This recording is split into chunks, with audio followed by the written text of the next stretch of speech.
Good Freedom Friday, my friends. It is actually a Friday, so we can call this Freedom Friday. Um, a lot of stuff going on in the news lately, and I apologize, but I've had a really hard time keeping up with work obligations and other commitments, and life just gets busy.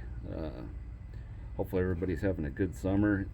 The end of it is in sight, and I'm not all too happy about that. I will prefer the hot weather over cold snow and ice any day, but that's for another day. Today, I was going to talk a little bit about the scandal that's right in front of our eyes. Um, they're making this big deal out of Trump and indicting him, and then putting another indictment on top of that indictment.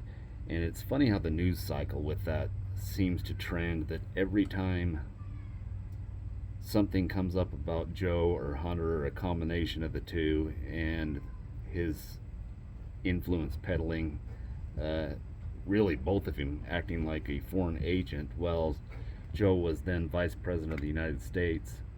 Um, to get these deals, Hunter got a job on Burisma. He's a I don't know if he's skilled, but he is an attorney. But he had no education, no background in Burisma to justify Burisma, a Ukrainian power company, paying him $80,000 a month salary. There's also new stuff coming to light that's pretty irrefutable that they set up shell companies. And while we're talking about shell companies, the only reason you ever set up a shell company is to do the laundry. It's for money laundering, period. That's the only reason you set up a shell company.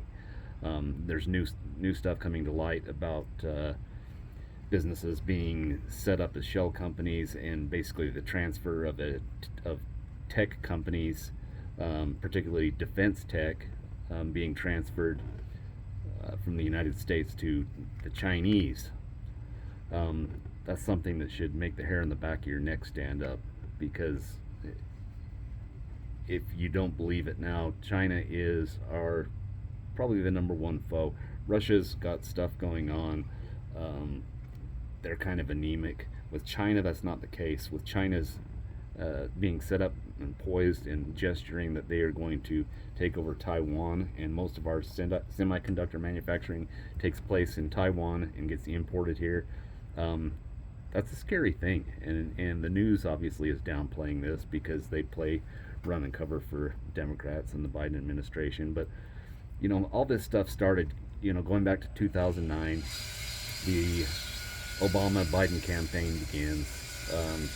2013, Hunter Biden's business associate and Chinese investors agreed to create Bohar Harvest RST Equity Investment Fund Management Company, an investment fund controlled by the Bank of China to focus on mergers and acquisitions and investment and in reforms of state owned enterprise. December 4th, 2013, Vice President Biden travels with Hunter on Air Force Two to China, meets with the CEO of BHR. 2014, on February 5, a Kazakhstan businessman meets with Hunter Biden at a hotel in Washington, D.C. April 15th, 2014, Burisma, the Ukrainian energy company, appoints Biden business associates to the board of directors. Kazakhstan, April 22, 2014. They funneled $142,000 through a Latvian company to a Rosemont entity. Now, the Rosemont entities are unequivocally plugged back into the Bidens. April 22, 2014, Vice President Biden then travels to Ukraine, gives an anti-corruption speech. Now, part of that timeline is very interesting because Biden is, I don't know if it's because he thinks he's untouchable, and so far he's proven to be untouchable, or if he's just stupid, or some combination of both. But he's on recorded video saying that, yeah, he didn't like the prosecutor that was looking into some of the stuff involving Burisma, and he was going to use his position and his connection to the president to withhold a significant cash pot of foreign aid to Ukraine if that prosecutor wasn't fired. mean, he openly admits what he did and then jokes about it when he says, I've got 6 hours, get back to me. It's 6 hours on a plane going back to the United States. And Joe, in his own words, says, well, son of a bitch, they fired him. Interesting. Let's see. Biden goes from D.C. to Romania. That occurred on May 12th, 2014. May 21st, 2014. Romania. Vice President Biden visits Romania and delivers a speech to the Romanian Prime Minister, judges, prosecutors, and leaders of the Romanian Parliament. September 12, 2014. BHR, the Chinese company, invests 1.7 billion in CCP-linked petroleum and in a chemical company. December 9, 2014. Hunter Biden and business associates invest 484,000, almost 485,000 into BHR. 22nd December. Kazakhstan Oil and Burisma join with a CCP-linked company and announce a transnational finance arrangement. So now you've got the Chinese stuff plugging right into the Burisma stuff. 2015, March 20. Hunter Biden organizes a business dinner at a cafe in Washington, D.C., where he has his father stop by, where they're having dinner to meet a high-level Burisma official. I'm not even going to attempt to pronounce his name. Now, remember, all this time that this stuff is going on, this can be 100% vetted out because Hunter Biden had a Secret Service detail because his father was the vice president. September 28, 2015, Vice President Biden welcomes Romanian President to the White House. A readout of the meeting states the Vice President welcomed President Iohannis. Focus on anti-corruption efforts and the rule of law. That's interesting. Anti-corruption, huh? That went a long ways. November 2, 2015. Ukraine, it's just high-level U.S. level officials to come to Ukraine and talk with Prosecutor General Viktor Shokin and President Petro. I'm not even going to attempt that last name. This is where the stuff that came in about with withholding money. Then going back to Romania, November 5, 2015, Romanian businessman Gabriel Popoviciu begins making deposits into Robinson Walker's LLC bank account. Robinson Walker LLC is an entity owned by Biden associate Rob Walker. His company sent Robinson Walker the first wire for $179, almost $180,000. The Biden family accounts received approximately 1.03 million from the Robinson Walker LLC after the deposits had been made. 16 of 17 payments from Popoviciu's company to Robinson Walker were made while Joe Biden was vice president. November 6, 2015, Ukraine. A high-level U.S. government official working in the Obama-Biden administration meets with Hunter Biden and discusses Burisma. November 11, Rob Walker's account wires Hunter Biden another almost $60,000. November 11, Amos Hochstein meets with Vice President Biden in the West Wing of the Capitol, or West Wing of the White House. All the way through November, you have a whole bunch of stuff going back and forth connecting Joe Biden and Hunter directly with some of these foreign companies, foreign officials, doing stuff that a foreign agent, which would be required to register with the United States as a foreign agent, which none of them did, are facilitating all these money transactions. Anyway, this goes all the way through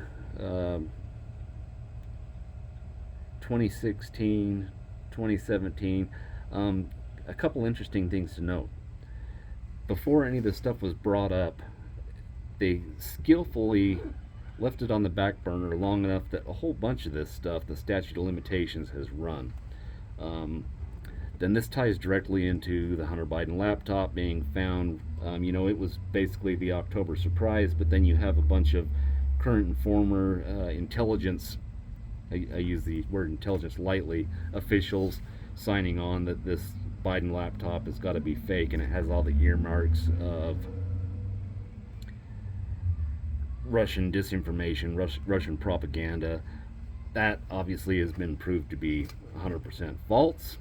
The laptop is real, the laptop is genuine, and that's what Hunter Biden is dealing with in court right now, is dealing with tax evasion for using these shell companies to silently circumvent and launder cash from foreign companies and foreign governments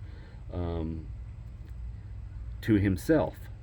Another one of them is that he's dealing with in court is evidence that he was a drug user, which proves that he lied on a federal firearms form when he went to purchase a firearm, which is a felony.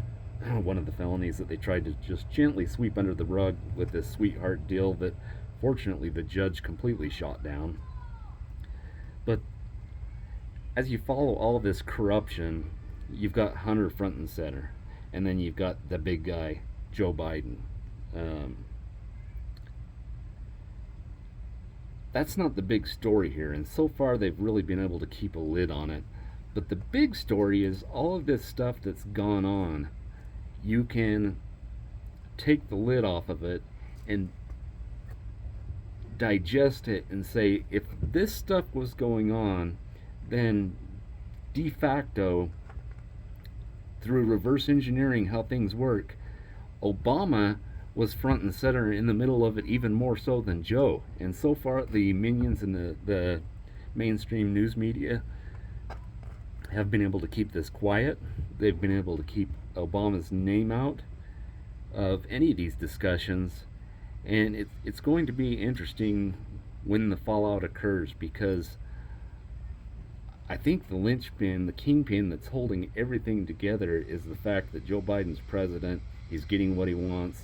So far, all this stuff, the waters have been fairly calm. They've been able to navigate legally through this stuff without anything really threatening blowing up in their face. But the minute that changes, the minute the status quo changes and the Bidens aren't getting their way, the Bidens have a very good chance of flipping and rolling on Obama himself and the entire Obama administration the second that they have nothing to lose, which would look like Hunter's possibly going to prison. It would look like Joe Biden is either going to be forced to resign as president and make way for the new up-and-coming, most likely Gavin Newsom, governor of California, sleazeball.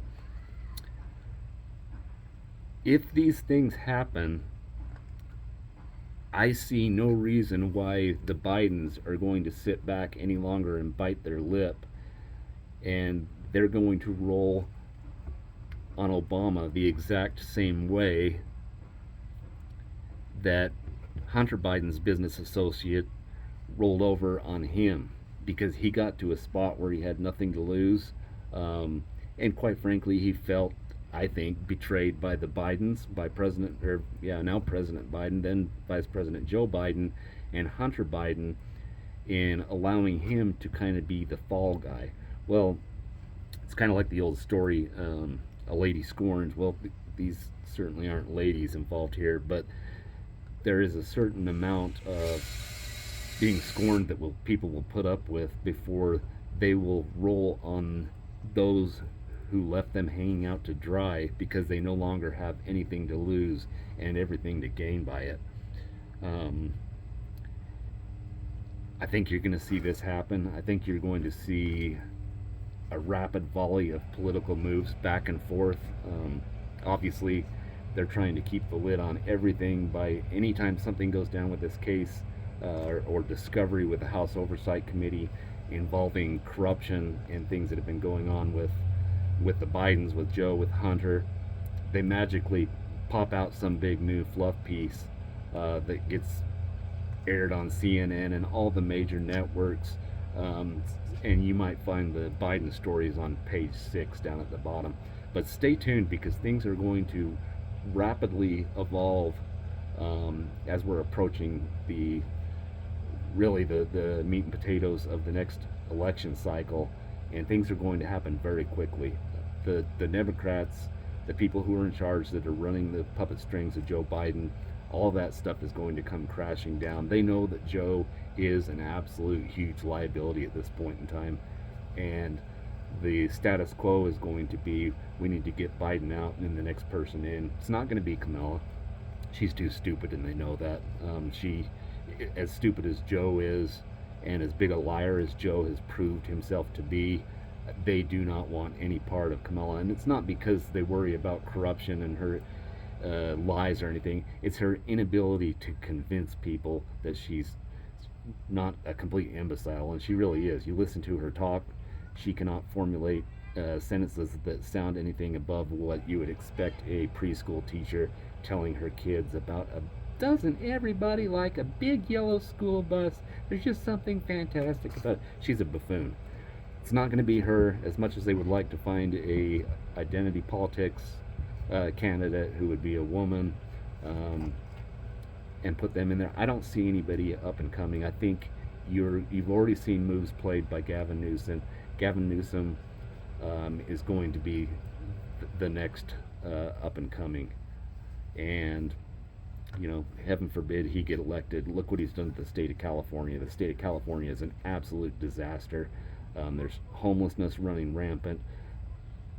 For the first time, really ever, during Biden's administration, and coupled with what Gavin Newsom has done to the state of California, California is getting a net loss of citizens and residents every single year.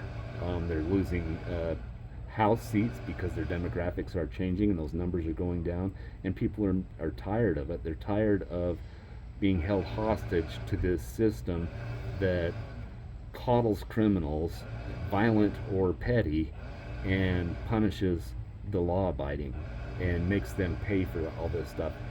People are done. They're tired of this happening. They're tired of the insane tax bounties that are placed on their heads to continue living in the state, and it's going down with the sewer water very, very fast. Will California ever turn into a ghost town? No, I don't think so. But look at the big cities. Look at the big metropolitan areas in California.